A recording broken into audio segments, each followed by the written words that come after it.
All that you see out in front of you is how you feel inside your head. And so, for this reason, the great sixth patriarch, Huineng, in China, said that it was a great mistake for those who were practicing Buddhist meditation to try to make their minds empty. And a lot of people try to do that. Not only no thoughts, but no sense experiences.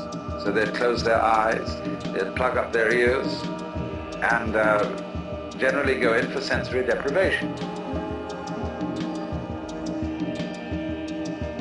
What would you think of this boy?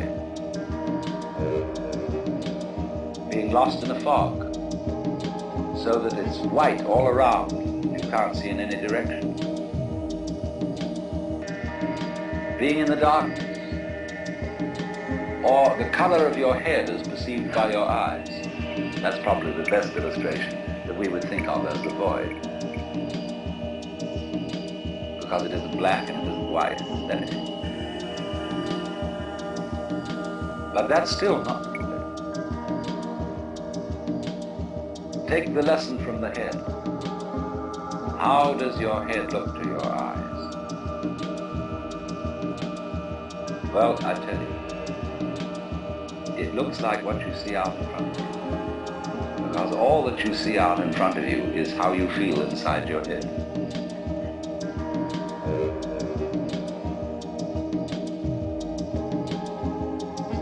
Can you become weightless here? I said a little while ago that the person who really accepts transience begins to feel weightless.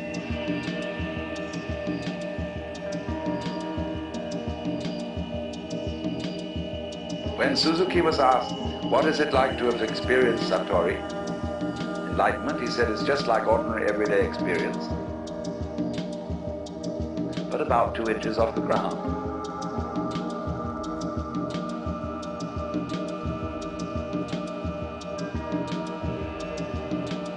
Zhuangzi, the Taoist, said, it is easy enough to stand still. The difficulty is to walk without touching the ground.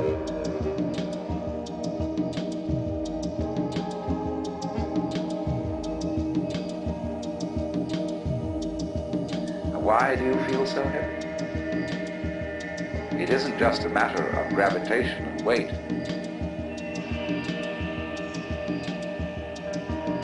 It is that you feel that you are carrying your body around.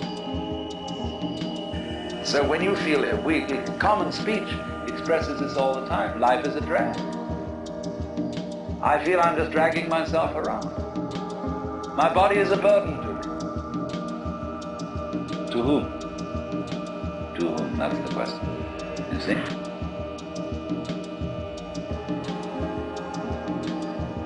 And when there is nobody left for whom the body can be a burden, the body isn't a burden. But so long as you fight it, it is.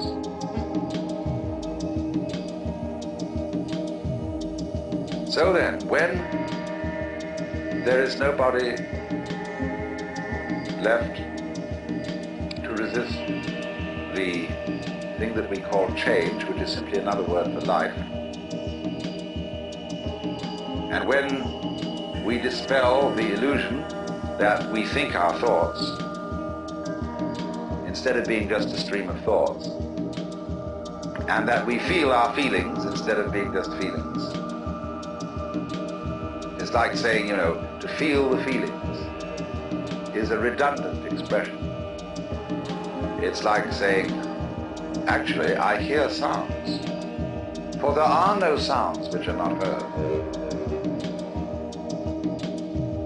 Hearing is sound. Seeing is sight.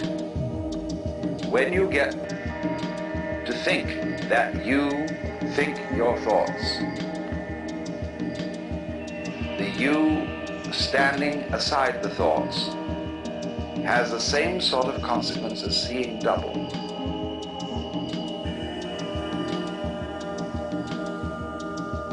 And then you think, can I observe the thinker thinking the thoughts? I am worried, and I ought not to worry, but because I can't stop worrying, I'm worried because I worry.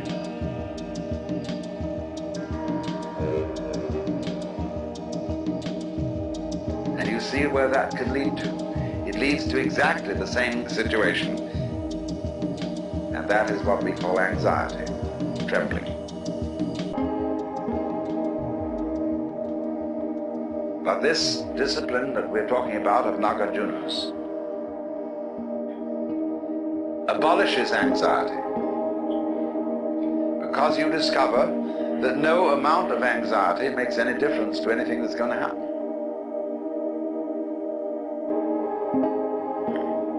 In other words, from the first standpoint, the worst is going to happen.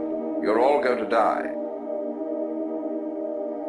And don't just put it off in the back of your mind and say, I'll consider that later. It's the most important thing to consider now,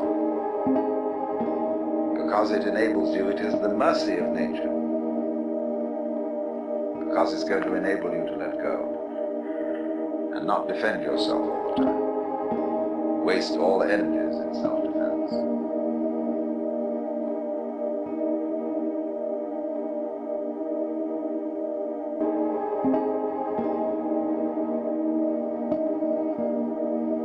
No amount of anxiety makes any difference to anything that's going to happen. It's the most important thing to consider because it's going to enable you to let go.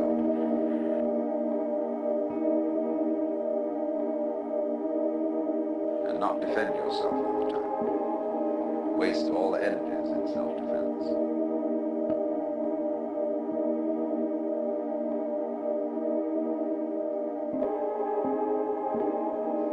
But this discipline that we're talking about of Nagarjunas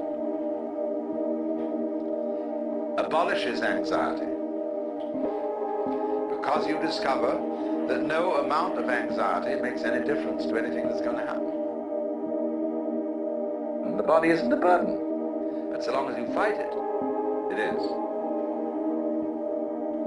To resist the thing that we call change,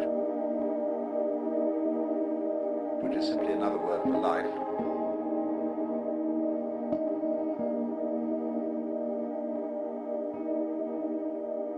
But if you dig this world, you can have a marvelous time.